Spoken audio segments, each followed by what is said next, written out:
mili. Alright, welcome back mga kabayan. Dito po sa ating munting YouTube channel, ang Nards TV 51. Viral na viral po ngayon. Ito pong video ni Rowena Guanzon mga kabayan. Ito po ang ating pag-uusapan ngayon. Lahat po siguro ay nakapanood na nito.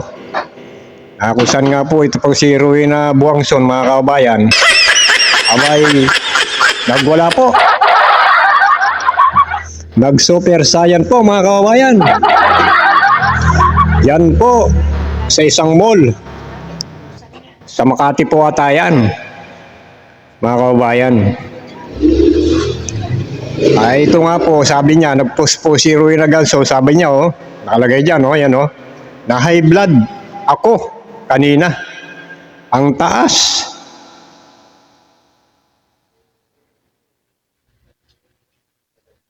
Ayan nakalagay Medios had to assist me in Rockwell Mall. Ayan, sa Rockwell Mall pala yan mga kababayan. Paliwanag ni Guanzon, pinalis umano siya ng naturang Chinese sa mall para hindi makahawa makatapos umubo. Ayun mga kababayan. Umubo pala ito si Rowena Guanzon. Kaya pala ito pong Chinese national mga kababayan, abay nung ubo daw po ito si Rowena Guanzon, abay siyempre nagtakip po nagsuot po ng face mask ito pong dalawang mag-asawang Chinese national dahil umubo. Ito po ang kwento niyan. Ito po yung mga comment sa mga nabasa ko rin po sa ibang mga nakapost mga kababayan, na pagkatapos daw po magsuot ng face mask ito pong mag-asawa, yung lalaki daw po sinabihan si Rowena Guanzon na magsuot ng face mask kapag umuubo mga kababayan. Siyempre siguro baka tumalsik yung laway niya mga kababayan. Hindi po ba? Kaya sinabihan siya, pero yung pagkakasabi naman daw po ng lalaki mahinahon. Kumbaga gentleman siya. Abay ito po pala hindi nagustuhan ni Rowena Guanzon mga kababayan. Yan po pala nangyari. Hanggat sa doon na nga, nagwala na po itong si Rowena Guanzon mga kababayan. Ito po yung video niya, panoorin po natin mga kababayan.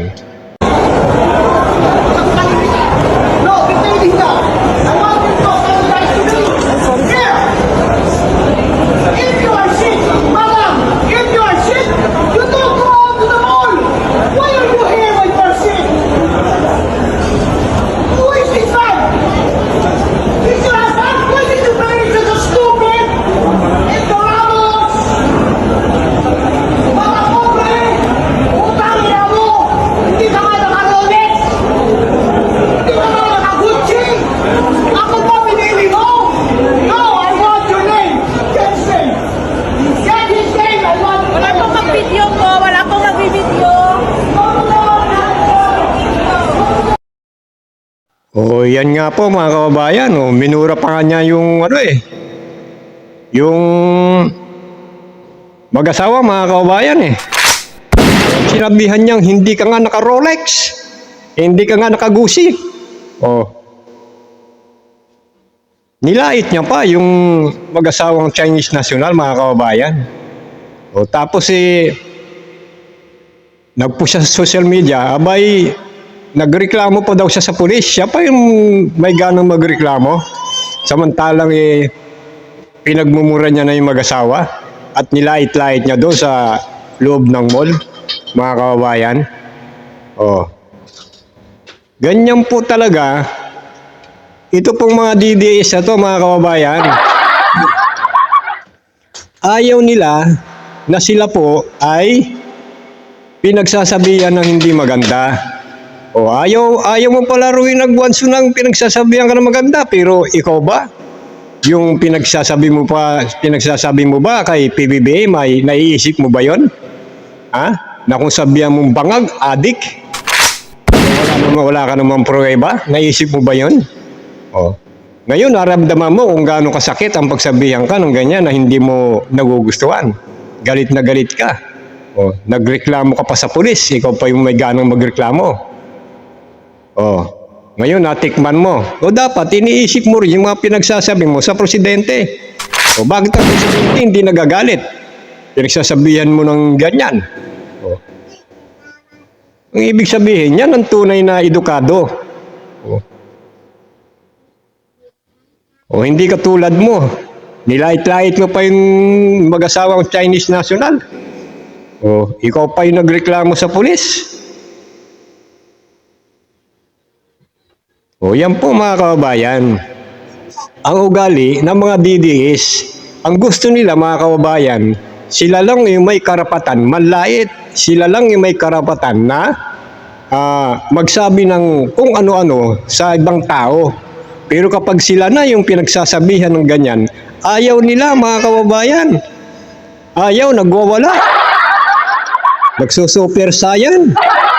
Oh, pero yung nagwanso, no? Nagsuper saiyan mga kababayan. O kayo po mga kababayan, ano po ang inyong opinion sa naging asta ni Rowena Buangson dyan po sa Rockwell Mall mga kababayan? Iwan po ang inyong mga komento sa ibaba. Hanggang sa muli, ito po ang Nards TV 51. Kung hindi po kayo nakapag-subscribe, babay mag-subscribe po kayo at huwag kalimutan i-click ang notification bell para maging updated po kayo sa ating pong mga reaction video dito lang po sa Nards TV 51. Mundo'y nagliwanag.